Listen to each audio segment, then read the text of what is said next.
मनोज जोशी जी हमारे साथ जुड़े हैं, जंतर मंतर पर इस वक्त मौजूद हैं। मनोज जी, क्योंकि पुलिस की इन्वेस्टिगेशन कहा जा रहा है कि शुरू हो गई है और जल्द ही पहलवानों से भी बयान लिए जाएंगे, क्या पहलवानों के पास इसको लेकर कोई इन्फॉर्मेशन है? कब बातचीत होने वाली है, कब सवाल जवाब होंगे?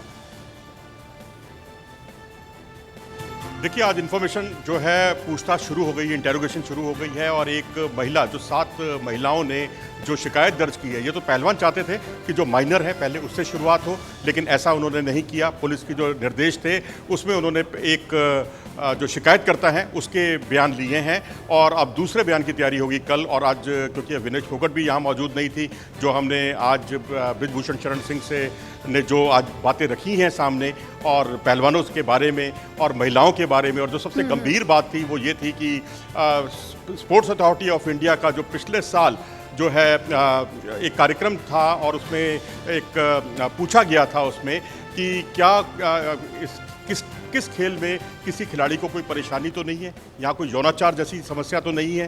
तो वहाँ पर कुश्ती से जुड़े हुए जितनी भी महिलाएं थी, लखनऊ में ये कैंप लगा था, वहाँ उन्होंने कहा कि हमें ऐसी कोई परेशानी नहीं है। तो इसको लेकर जो है बृजभूषण जी के इस बयान पर हम आज विनेश से बात करना चाह रहे थे, लेकिन आज विनेश जो है शिकायतकर्ता के साथ थी तो उनसे आज बात नहीं हो पाई। लेकिन बाकी चीज़ों पर मनोज जी एक बड़ी बात कही बृजभूषण ने, वो कह रहे हैं कि परिवार जैसे ताल्लुकात इन पहलवानों के साथ उनके रहे हैं। साक्षी मलिक की शादी में गए, उसके बाद विनेश फोगाट भी कई बार उनके परिवार से मिली हैं, उनके साथ में खाना भी इन पहलवानों ने खाया है।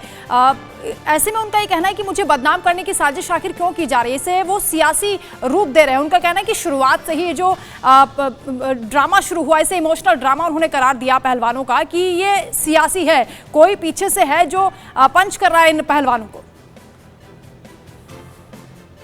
देखिए, पर्दे के पीछे के 2 सच हैं। एक सच वो जो अभी आपने कहा और दूसरा सच एक और है जिसमें पहलवान चाहते थे सीधा कंपटीशन में भाग लेना, जहां पर उनके लिए ट्रायल आयोजित किए गए। और तो और ओलंपिक का जो ट्रायल है उसके लिए भी मान्यताएं जो हैं, अवधारणाएं पूरी तरह से बदल दी गई। जैसे रशिया में होता है, जैसे अमेरिका में होता है, जैसे ईरान में होता है, उसका पालन किया जा रहा है। यानी जो पहलवान क्वालिफाई करके आएगा, वो पहलवान क्वालिफाई नहीं करता नियमतः, वो क्वालिफाई करता है उसका वजन।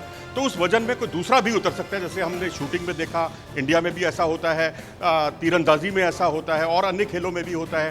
तो अब यहाँ ये चाहते थे कि फेडरेशन चाहती थी कि अलग अलग जो पहलवान हैं, जितने पहलवान हैं उस वेट कैटेगरी के, वो सब ट्रायल में हिस्सा लें और जो उसका विनर होगा और वो जो क्वालिफाई करके आया, जैसे सपोज मान लीजिए बजरंग पूनिया क्वालिफाई करके आए हैं, तो बजरंग के साथ बेस्ट ऑफ 3 की बाउट हो, उनकी 3 मुकाबले हो उनके, और उसमें जो जीते उसको ट्रायल के लिए भेजा जाए। क्योंकि होता यह था कि जो भी क्वालिफाई करके आता था वो निष्क्रिय हो जाता था, वो कि उसने क्वालिफाई कर लिया, उसी को जाना है। तो इस पर फेडरेशन ने कड़ा रुख अख्तियार किया। इसको ये सब चीजें पहलवानों को बर्दाश्त नहीं थी और इससे जो है कटुता, कड़वाहट बढ़ती चली गई। बिल्कुल मनोज जी, अपने अपने तरीके से दोनों ही पक्ष दलीलें दे रहे हैं और जनता के सामने अपनी बात रख रहे हैं, लेकिन ये तो पुलिस की इन्वेस्टिगेशन के बाद ही साफ हो पाएगा कि आरोपों में कितनी सच्चाई है। बहुत शुक्रिया आपको मनोज जी हमारे साथ जुड़ने के लिए, तमाम बातचीत के लिए।